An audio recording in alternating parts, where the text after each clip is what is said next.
Very surprised, just like you were just then.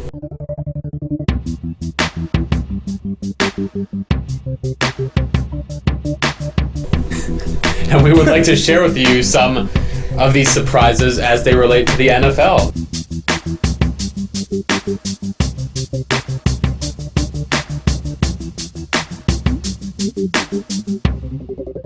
George Mason University, welcome back inside the Pressbox. I'm Nathan LaPierre. And I'm Matt Newman. And today, we are both very surprised. Very surprised, just like you were just then. And we would like to share with you some of these surprises as they relate to the NFL, because the NFL has had some interesting twists to the season, as there always are. Yeah, I mean, you can never take anything for granted in sports, but it seems like football seems to be one that changes the most. So maybe. I've got some bird-related surprises right now, and I'm going to, you might say, kill two birds with one stone. Whoa! Except, actually, one of those birds I'm very proud of, which are the Cardinals, who have been off to a surprisingly good start. Now, the Cardinals were a good team last year, and their defense was great. Their offense, not so much, but they didn't have Carson Palmer healthy. I knew Carson Palmer was going to improve their offense. Everyone knew that. But I don't think anybody expected this. They have had the top scoring offense in the league through 5 weeks. They're 4-1. They've been absolutely incredible. And usually a bird team that does better, the Ravens, are now 1-4 and amongst the basement teams in the AFC, and they have a major uphill climb, especially because their division's pretty much out of reach with the Bengals at 5-0 and a tiebreak right now with the victory over them. So they've got a lot of work to do. So I mean, they have a tough division over there. I mean, between the Bengals and the Steelers.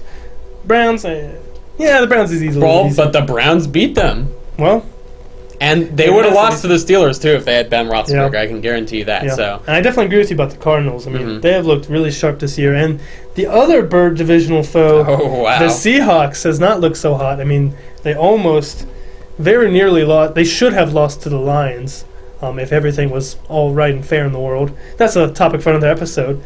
But anyways, so I definitely agree with you there. I want to go to another bird-related team, oh my gosh, which is the Falcons, doing their thing down in the NFC South. They have legitimate competition at the Panthers because they're also undefeated. That is true, surprisingly at this point in the season. But they have really turned things around under Dan Quinn. Got to give a shout out to my boy, Devonta Freeman, holding me down in the fantasy leagues. Basically the only reason I'm ever winning any of my fantasy games this year. Yeah, Devonta Freeman has been incredible for you, and that kind of epitomizes this trend I'm noticing this year, emerging Pressbox identified trend called Year of the Second Years. You heard it here first. You might call it. Yeah. So... of course, I mentioned Devonta Freeman, and you mentioned Devonta Freeman, and he's done wonders for your fantasy team. I want to talk about some young players that have done wonders for my fantasy team, or hopefully will do wonders, because I just picked up Allen Hurns, and he's off to a sharp start. He had a good rookie campaign, and a lot of people didn't really expect him to be a breakout candidate for whatever reason, but Blake Bortles is playing better. Allen Hurns is playing better, and that Jags offense is starting to look actually alive. Yeah. And I want to give a special shout out to my boy Shakandrick West, who I just picked up in the wake of the unfortunate Jamal Charles ACL injury. But my boy Shakandrick is going to lead me to the playoffs, and it's going to be breaking some records this year. So, year of the second years. Definitely. I mean, you also got to throw in Chris Thompson from the hometown team. Of course. Our third down running back, who has proved surprisingly good for us in that role. He has. Also, what about Derek Carr? Is he a second year? I'm not sure. Derek Carr, yes. Yeah, he's been doing surprisingly well for the Raiders. He has. And I mentioned Blake Bortles. I forgot he's a second year as well. So those second year quarterbacks too. Year of the second years. Yeah. Press box. Kind of going back to the we were talking about how Chris Thompson is doing well in his new role as our third down running back.